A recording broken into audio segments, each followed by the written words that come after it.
and we were taking over Texaco.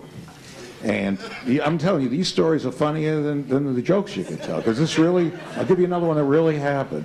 And I talked to this guy today, he said I could tell it. Texaco, if you remember, was a big company, and it is a big company, run by guys who,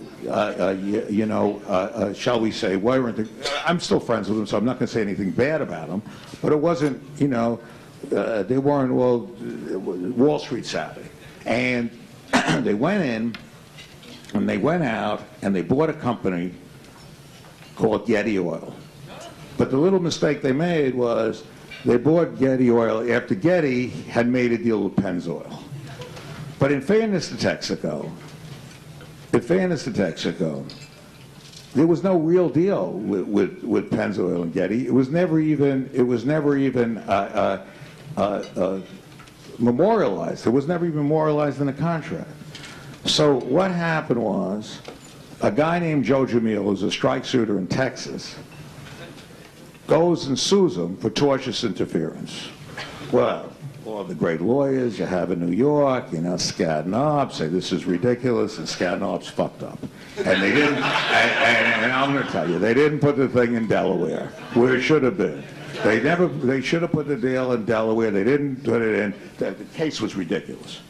So then, Jamil, who's a great strike suitor, great strike suitor in Texas, and in Texas you don't want to get sued, I'll tell you that, because half the guys are relatives of you on the jury, and you're all buddies, or a bunch of Armenian guys, and then, they're going to do whatever the hell you want. So this is what happened, and it worked out great for me and Joe Jamil.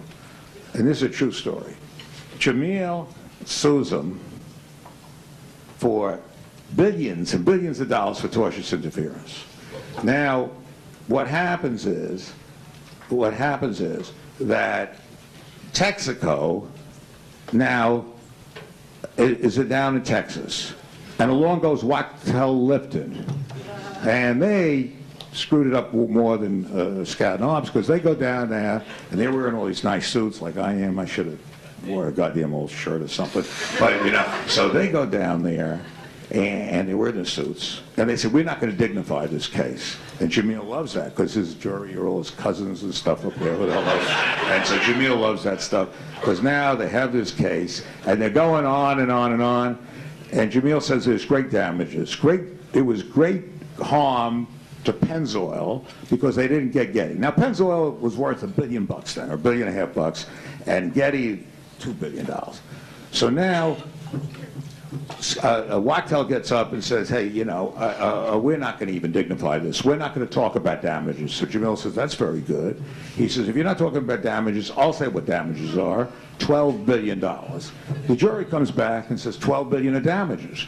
So now Texaco got to pay $12 billion. They don't have $12 billion. It's a great company. The stock used to be 60. The stock goes down to 25. And I buy all the stock I can buy, because I figure somebody got to sell this goddamn thing. So I buy all this stock. And now I own all the stock at Texaco, and it was a brilliant moment for me, one of my happiest moments, because in walks into my office, whatever the hell was in February, in my office walks in Joe Jamil and Hugh Litke. Hugh Litke weighed about 300 pounds, Pennzoil guy, and they go, and here's how Jamil comes in. Carl Icahn, you can sell a goddamn plane, because Jim Carnegie won't talk to me. I said, well, I can understand why. He owes you $12 billion that you're stealing from him. And Licker said, I told you can't talk to this man. And then I'm looking, I say, he said, we got to have $12 billion. And I look at him and say, Joe, look, I own a lot. You own our stock. You own Texaco. You got to handle it. That's what he thought. He's the greatest lawyer in the world, this guy. You got to handle this, Carl. And he's sitting there. And Ricky looks, I said, no way you're going to get $12 billion. They ain't going to give you 12. They don't have $12 billion. They're not going to give it. And I had talked to Kinnear, and Kinnear says, I won't talk to those guys. I don't care if this company burns up. I don't care if we blow the oil up. It's like in the Middle East. I don't care. We ain't giving them 12, we're not giving them anything. So finally I talked, I said, Jim Kinnear, I said, you got to do something. So behind the scenes, I got him to say, well, you know, maybe I give him $3 billion, which is unbelievable, right? I mean, for some company that's not even worth $1 billion, they're going to get $3 billion.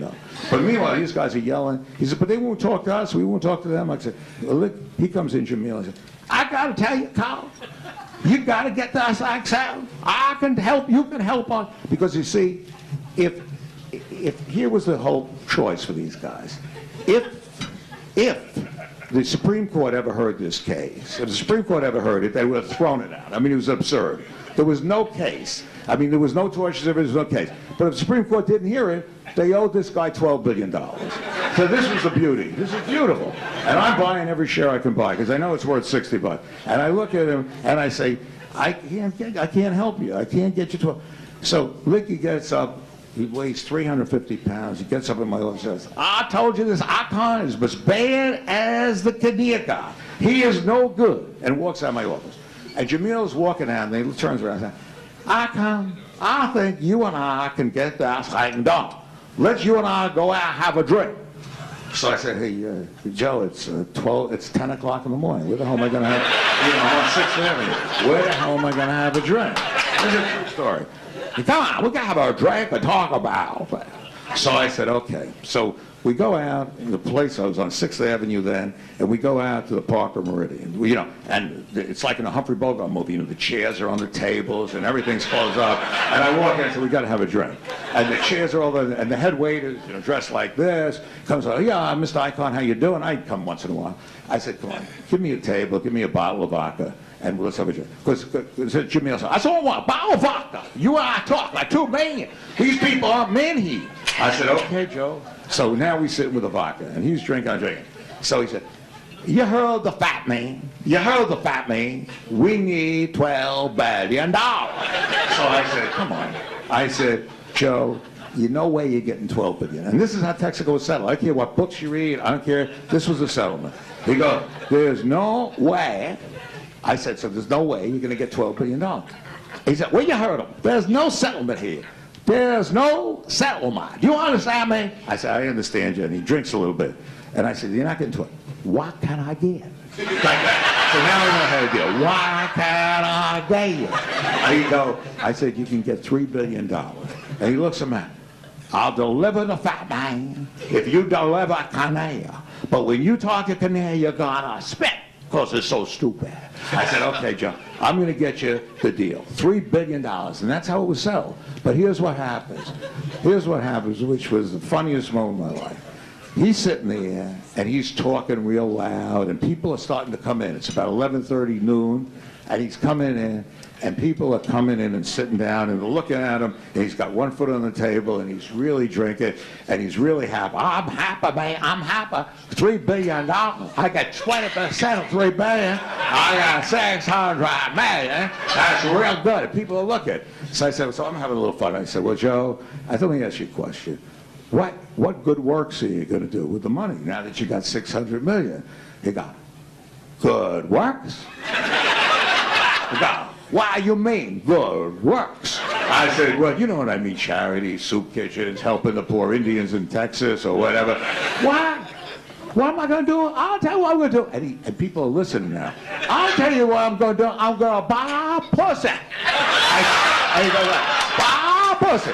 The head waiter comes running over. Head waiter comes running over and says, you know, Mr. Icahn, I think you better leave. I said, you're right. And that's it. And I left. And that was it.